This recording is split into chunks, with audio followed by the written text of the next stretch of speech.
This week in VR education news, the future of AI conversations, new VR headsets, virtual rooms, and more. Let's jump right into it.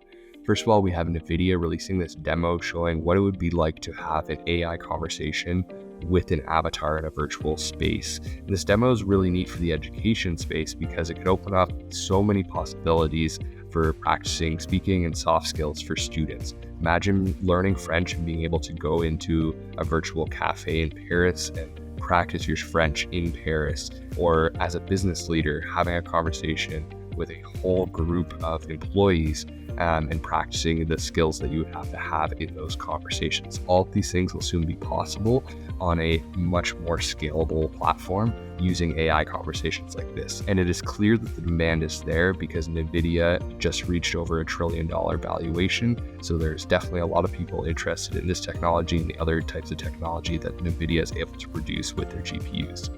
Moving along, we have Meta giving a first look of their next headset, probably the Quest 3, to Bloomberg, and this showed that they are working a lot on sensors and basically mixed reality type features. It doesn't look like they're going to be doing too much on the virtual reality side of things, just extra features and additions that would come with a new headset, like having a little bit better screen, a little bit better cameras, those sorts of things. But with all the mixed reality features and being able to see the world around you, that is where they're making huge improvements with this headset. Then we have the launch of the virtual wear Viroo room at McMaster Innovation Park. I actually got to go tour this a couple weeks ago and was blown away. Walking into a huge warehouse scale environment and being able to put on a headset and have people around you put on headsets, and right away you see each other and you're able to easily swap between different scenarios, different simulations, and collaboratively work and train inside of these was amazing. So I'm very excited to see how this scales out. Hopefully we'll be working with Viroo soon as well.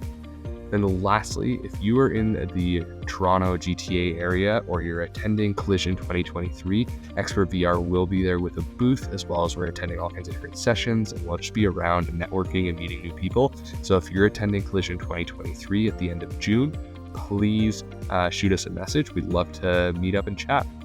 Otherwise, that's all for this week, and I'll see you next week. Peace.